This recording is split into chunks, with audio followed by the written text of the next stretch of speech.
As Tenku mentioned, I want to talk about the quality of investigation. It's one of the practice dimensions, which my sense is that it's kind of underutilized. I think that a lot of people find it to be sort of intimidating, and I don't think it has to be. There's this sense that if I'm investigating, I'm going to find like the right answer, and what if I don't find it, or what if there's all this uh,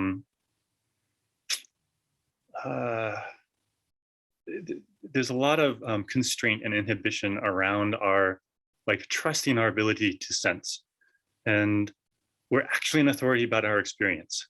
We are the closest authority there is, and that can be really empowering, and that can really give us a lot of leverage. So that's where we're headed today. As Tenku mentioned, investigation is one of the 7 factors of enlightenment. And it just, like, show of hands, how many people have run into the 7 factors before? Okay, so a little bit, but not a lot. So let me just do a broad brush.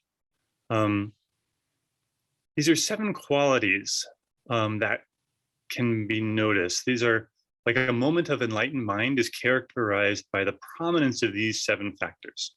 And the relative prominence of these 7 factors in a state of mind is loosely predictive of moments of enlightenment, right? And so these are moments in which we're mindful, energetic, delighted, have a clarity about our observation, we're tranquil, we're equanimous, and we're concentrated, right? Those are the 7 factors. We're also not holding dualistic views or a sense of self, locating in a concrete sense of self, and basically feeling vast and warm and expansive. And so the 7 factors are, like, there's many lists in Buddhism. This is one of them. It's a clue that it draws from the early Buddhist teachings in the Pali Canon. Our ancestors in China and Japan were not so into keeping lists. They were more poetic, perhaps, in their Dharma expression. The Indians were very into keeping lists. And so there's a lot of them in the Pali Canon. There's a whole section in the Pali Canon in the connected discourses, the Samyutta Nikaya, which has different sutras that all relate to the 7 factors. So I want to just start off by reading, probably the most famous of those. It's called the Peaked House. It's very short. Just to give a sense here. Just as all the rafters of a peaked house slant, slope, and incline towards the roof peak, so too, when a bhikkhu or bhikshuni develop or cultivate the 7 factors of enlightenment, they slant, slope, and incline towards nirvana. And how is this so? Here, a bhikshu or bhikshuni develops the enlightenment factor of mindfulness, which is based on seclusion, dispassion, and cessation, maturing and release. And it repeats through the other 6 factors. They develop the enlightenment factor of equanimity, which is based on seclusion, dispassion, cessation, maturing, and release. It is in this way that a bhikshu or bhikshuni develops and cultivates the 7 factors of enlightenment, so that they slant, slope, and incline towards nirvana. So that's a whole sutra right there, right? So that's kind of the first pass, putting it in a little bit of context. I want to maybe just kind of run through the 7. They're basically, they're usually given in order. There's a little variation occasionally, but mindfulness is always first. Sati, this is awareness, alertness, attentiveness, kind of tuning into what it's like to be, and be aware of who we are and our experience. There's a kind of a rolling quality to it, right? It's not like time is passing with mindfulness. It's the root of it is memory, And so you're noticing what just happened. And so that kind of fluidness is a, typically part of what mindfulness is. It's not just awareness of a particular subject, right? The subject is our experience, and it's also, there's a particular quality. It's not just our experience at any point. It's when there's something wholesome there, right? It, like, mindfulness has an ethical component.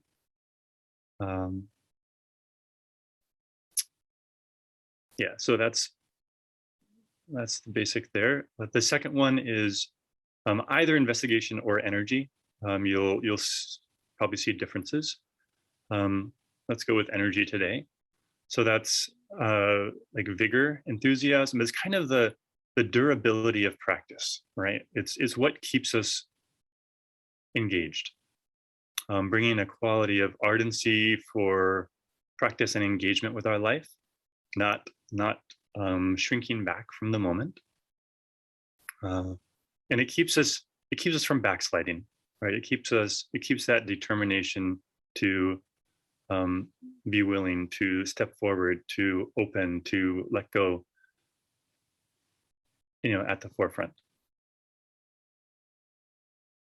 Delight is, the experience of joy, of bliss, of rapture, allowing appreciation of life to bubble through, noticing the specialness of the moment, the intimacy that may be here in whatever it is that we're experiencing. Part of it has to do with, like, letting ourselves be fed by the fruits of practice and noticing how we're affected by practice explicitly.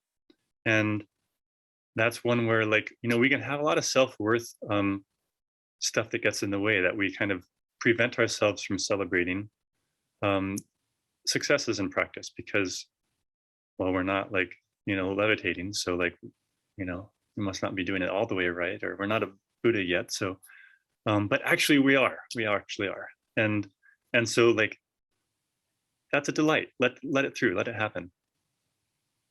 We may not be in touch with it all the time, but in a deep way, we probably know that. The other thing about delight is that it arises from, this kind of deep sense of a wholesome life, right? That like, regret is what is the main, like, contra, in, like, that's what prevents delight. That's the main issue there. When we're in tune with our values, delight happens. And then investigation, we'll get more into that, but basically it's this curiosity, this detailed observation of our experience, our life, what this is actually like.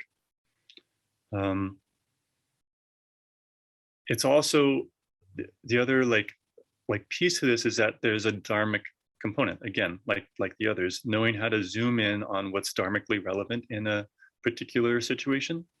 And that's creating the conditions that are necessary for insight. The fifth one is tranquility. I gave a Dharma talk on this about 2 weeks ago. And it's a quality of stillness, especially with the mind, but also physically.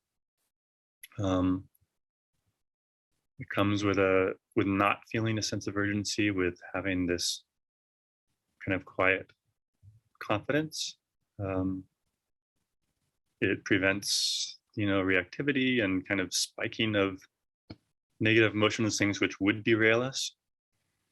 It's not necessarily passive, right? It's not necessarily, I think, there can be a certain amount of, like, negative connotations with tranquility as being, like, apathetic or weak or unproductive, or et cetera, et cetera. And this is one of the factors of enlightenment. So maybe that's a koan for you. If you're a real, like, go-getter, great. This is also important. How does it fit in? How does that koan resolve in your life? The sixth one is equanimity. And this is one of the Brahma Viharas, the four, like these are four states of mind, which the Buddha said is always useful. Like this is like your get out of jail card. You can always turn towards one of these four states. Upekkha is equanimity. It's the hardest of the four. It's the most subtle, the most like easy to miss. And it's this kind of evenness, this open-handedness, this not pushing or pulling at our experience. It's not saying that like, I agree with what's happening. It's just saying that like, I accept that this is my experience exactly as it is. And then concentration is the last one. Sometimes you'll see concentration and equanimity flipped also. This is focus. This is the ability to put the mind on something and have it stay there. Yeah. So all of these are relevant for our Dharma practice. None of them can be ignored. And like, even just like hearing that much of a list, like you probably notice that like, you know, you've got your name on some of them and some of them you have kind of crossed out and like blockaded. And, you know, like that's realistic. Some doors open easier or open wider than others. Part of being skillful with, you know, practicing with the 7 factors as a rubric is knowing like what of them, like which of them is useful right now. So over the course of, you know, like years, knowing that like, yeah, like I neglect tranquility. That's something I need to lean in on. If I'm not sure, I probably need to add some more of that, for example. That happens to be true for me. Another aspect of practicing with the 7 factors in a very general kind of gross way is like, if we're trending agitated, restless, then we probably want to pick one of the calming factors, you know, tranquility, equanimity, concentration. That's going to like help us settle. If we're trending towards, you know, vacant, detached, tired out, maybe one of the invigorating ones, energy, delight, or investigation. Mindfulness can go in either direction.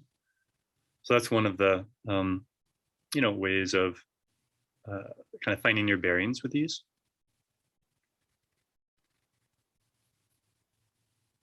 So far, so good? Okay, I'm getting nods, great, thank you. So I'd like to zoom in on investigation. So let's just take a moment of experience like this one.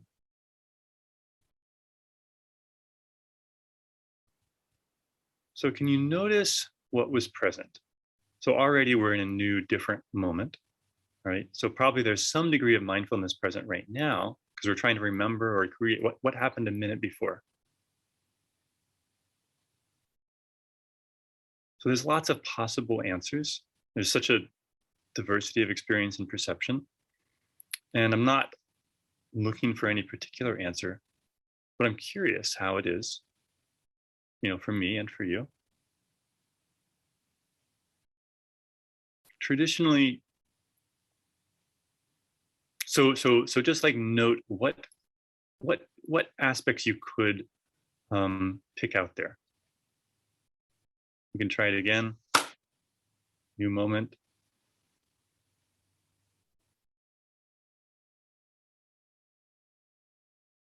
So, you know, one thing we notice probably is that like there's way more to process than we can name. And so we have this like menu of possible experiences to notice. And there's a sense of like, maybe I have this sense sometimes of like, but which one? And I'd like to just like impart some ease there. Like, it doesn't really matter. like yes, there is kind of an art to it over time, but really like any of them, if you pour attention into it, if you pick anywhere on that wrist, random assortment, I'll take 34, and it happens to be like the quality of light in the room, right? Like if I attend the quality of the light in this room for like 5 or 6 seconds, something's going to change, right? And that in and itself is interesting. That's impermanence happening, right? And so like 34 wasn't all that interesting. Like it didn't have that much like bang for my Dharma buck, but still something happened. There was still a little bit of leverage. And we got to impermanence. So traditionally, like investigation is referring specifically to noticing like details of Dharma. There's a passage, let me, dwelling thus mindfully, they discriminate that Dhamma with wisdom, examine it, make an investigation of it. Whenever a bhikshu or bhikshuni dwelling thus mindfully discriminates that Dharma with wisdom, examines it, makes an investigation of it, on that occasion, the enlightenment factor of discrimination of states is aroused by them. On that occasion, they develop the enlightenment factor of discrimination of states. On that occasion, the enlightenment factor of discrimination of states comes to fulfillment by development in that bhikshu or bhikshuni. So here, investigation is translated as develop or discrimination of states. It's talking about this clarity with which we notice our being, our experience, and that we interpret it through the lens of Dharma. So do we observe anicca, anatta, and dukkha, impermanence, no self, and some element of dissatisfaction? So maybe with a light, like I noticed what I actually noticed a little bit of anicca, a little bit of impermanence, but you know, it's fluorescent lights and it's kind of glaring, especially because the lights are in front of me. And so I could have also noticed dukkha there. Oh yeah, this is actually marked by dukkha. I am subtly resisting this experience. And I wasn't aware of that before. That aspect of this, that like number 34 aspect of my experience.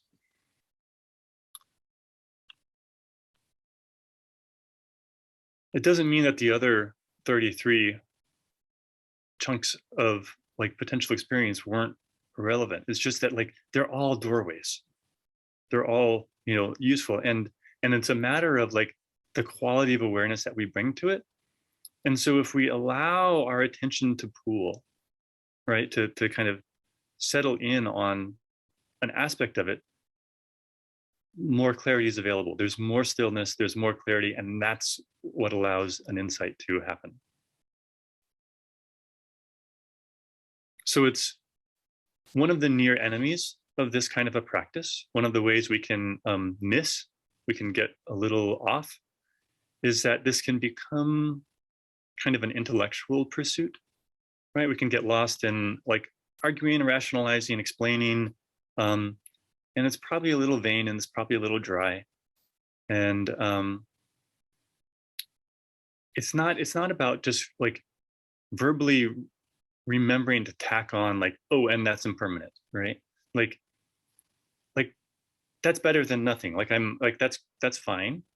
It's just not that potent of a practice. And like, we have some really potent practices to work with. And so please, like choose those. We need it.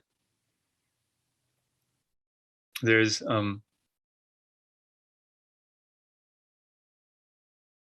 yeah, never mind. Well, okay. So there's this like, it's easy to like Buddhism and you know, to kind of be a coffee table Buddhist or a nightstand Buddhist where you've got the books there and or on your Kindle, I guess nowadays, and like there's a sense of identification, but there's not the real like commitment to refining mind, refining experience, and so it only goes so far. Like it's something that's useful, that's helping to add a layer of translation and maybe belongingness and purpose in life, but it's also leaving a lot on the table. And part of what makes this kind of a practice sing is that when there is enough stillness, enough clarity for us to actually like sink into our experience, there's going to be more there. And if we allow our awareness to settle, like that experience will continue to unfold. And we don't have to pick like obscure, abstract subjects, right, to put our attention on. Investigation of Dharma doesn't mean that we have to, pick some passage in the Pali Canon. Like that right there is a subject. That's something that we could put our attention on in this moment. There's so much to attend to. We couldn't possibly like absorb it all.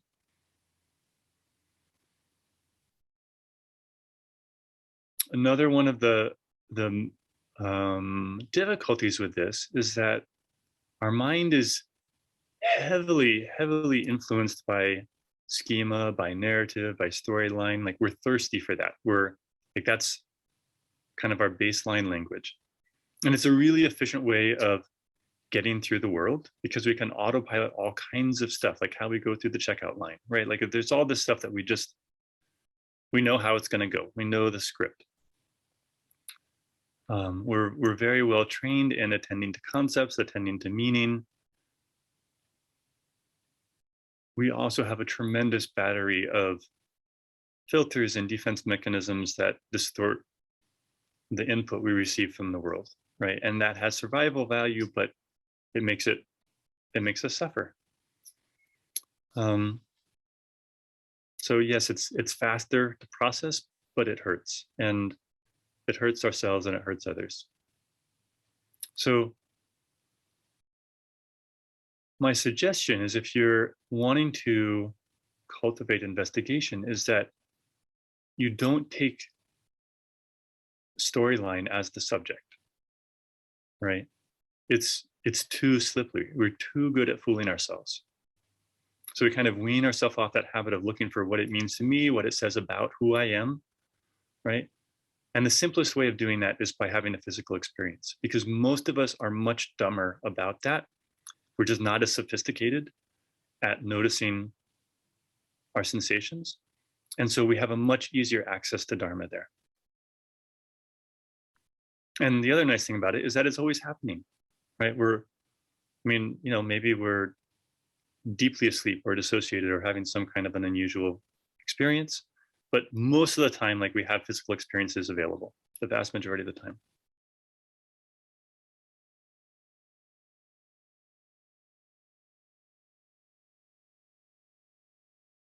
Even something like a clap, like, that's a physical experience. Like, it's a sound, but like there's tactile sensation there. Your one ear probably felt it a little bit sooner than the other.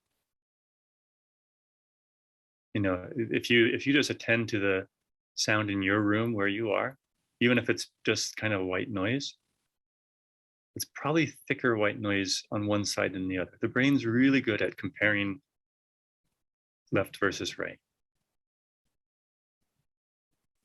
So if you're kind of stuck, like, that's one thing to try. That's one like lever to pull. Another lever to pull is to pick a point on the body that you don't have particular awareness of, like your left earlobe or the web between your first and second finger. So try one of those right now. Just pick one of them and pour the attention into that place. And be careful that you're not imagining that place, right? That you're not creating a visual picture of that place and an image of it, but that you're actually trying to sense it with the body. And probably it'll start out being a little bit hit or miss, a little bit chaotic, a little bit like, oh, was that something? I'm not sure.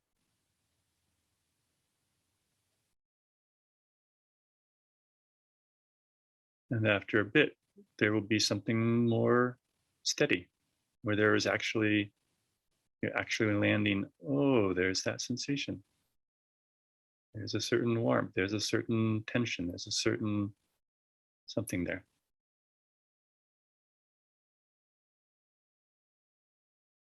So that initial aspect of like, I don't know, that's not it. Like, that's not doing it wrong. That's actually accurate. That's what the mind is actually discovering, is that like, oh, there's nothing there. I haven't filled in that map yet, or recently. And we tend to gloss over that. We tend to fill it in with picture, with imagination.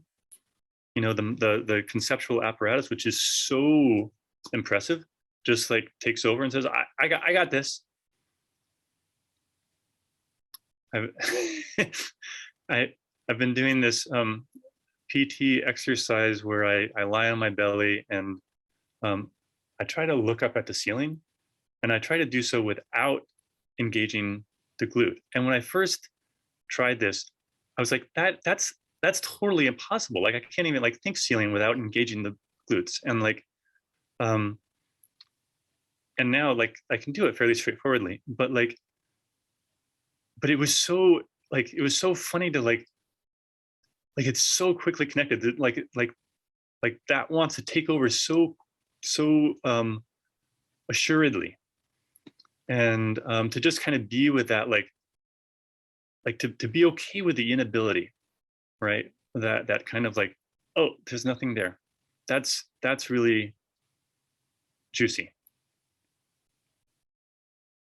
Like the neck doesn't want to leave the ground.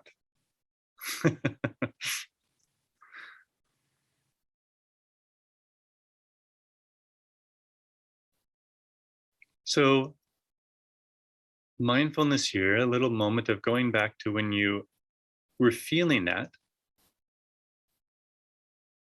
new sensation, newish sensation. And that probably didn't intersect with a story of who you are. And notice whether that was a preferred state of mind. Did you like that moment? Because what I noticed was that about half of you started smiling about 20 seconds into that exercise, which I thought was kind of interesting.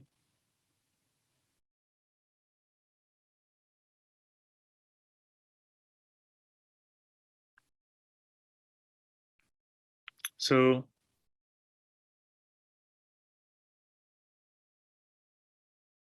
like mindfulness and investigation sort of interpenetrate.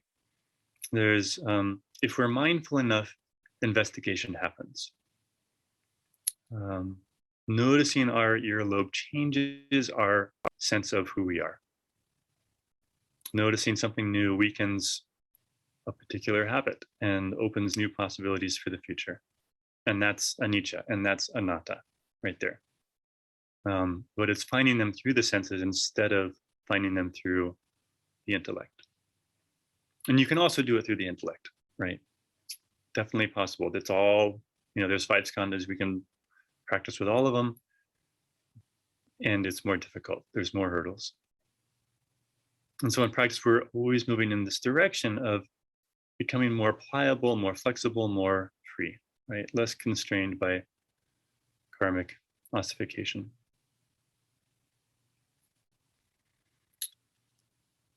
So, you know, noticing those smiles, right? Like when we have these moments of practice, and it kind of feels like, oh, right, recognition, relief, like there's something nice about that. You know, like the thought may come up, like, why don't I do this more often?